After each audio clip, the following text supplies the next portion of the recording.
originally going to call this story Love Song. And in that same gazebo, another kind of love at 16. I am 16, going on 17. I know that I'm naive. So we went to find the gazebo, which turns out to be very small. 1, 2, 3, 4 unspent. So how did they do this?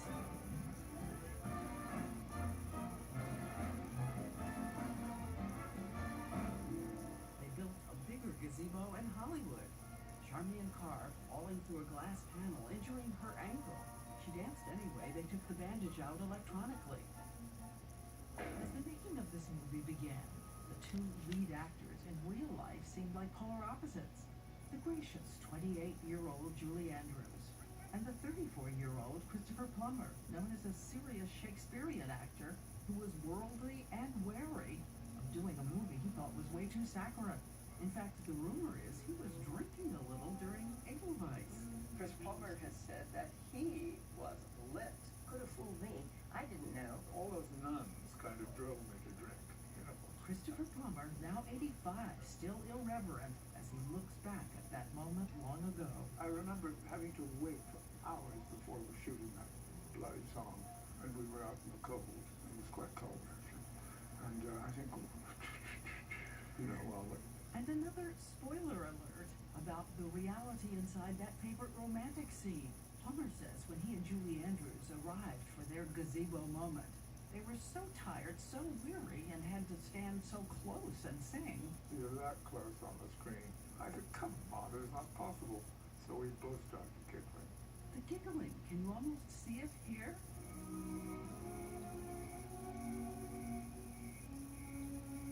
What else does the Reverend Mother say? The giggles went on, and then in a kind of rebuke, the electrical lights began to groan. Two carbons started to rub against each other.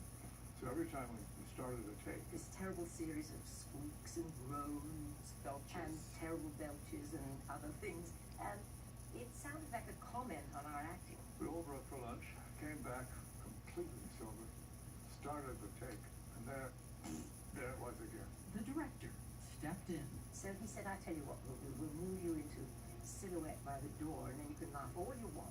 An unexpected film duo becoming friends. They had a lot in common. Both their marriages were dissolving. Though his solution was set out every night to play piano and drink. And hers?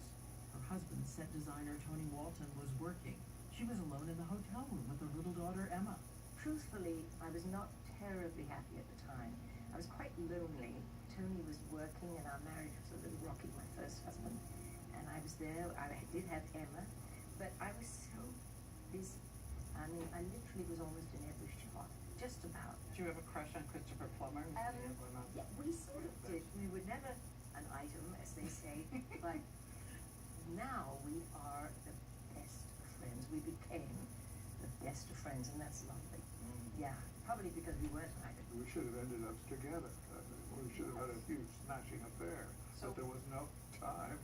And Julie had her children with her, which was most inconvenient. I thought... She says mainly she was naive, like the girl on screen. Honestly, I'm such a twit, and I grew up so late. And I knew so little, it seems. I am a shy human being, and you are too, I think. Okay? So both of us on camera as we speak. Believe that, if you will. Her friend Plummer, the seasoned dramatic actor, worked to help get her ready for their famous fight. I will not forgive you for that. Children cannot do all the things they're supposed to do if they have to worry about spoiling their precious.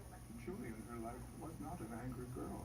I doubt if she's ever sort of lost her temper. He said, let's really have at it. Oh, you've got to hear from someone. You're never home long enough to know. I don't want to hear any more from you about my children. But you've got to. So, if you could go back and film one scene again, just for the pleasure of it, for the film? For the pleasure.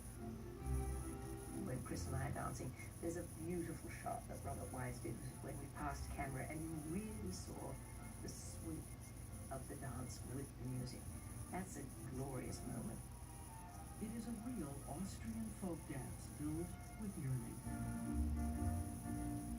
And the other one is he's standing in the hallway and I'm climbing the stairs, feeling very sorry for myself. And he says, I want you to stay. I ask you to stay. and she goes, and goes up the stairs very happy. And I love that moment.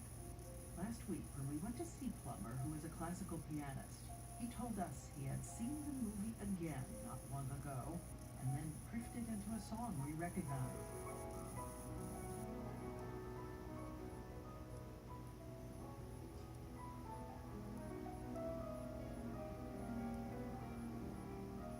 The unsentimental star now grateful to have been part of the strangely powerful story, and remembering how captivating she was. On another of those freezing cold days in Salzburg, they went to shoot the wedding inside the cathedral, just out of the city. So here we are. Somehow, the thing I remember most, I think, is the way the church was lit. And you could see through each of the archways as I walked.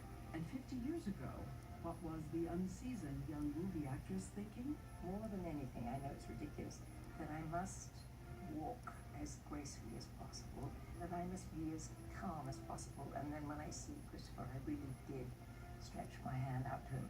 Great love, great music. We asked her if she'd like to walk it one more time. Yeah, I don't have the beautiful veil or the beautiful gown, but You have your memory. I do. Oh my God, do I ever.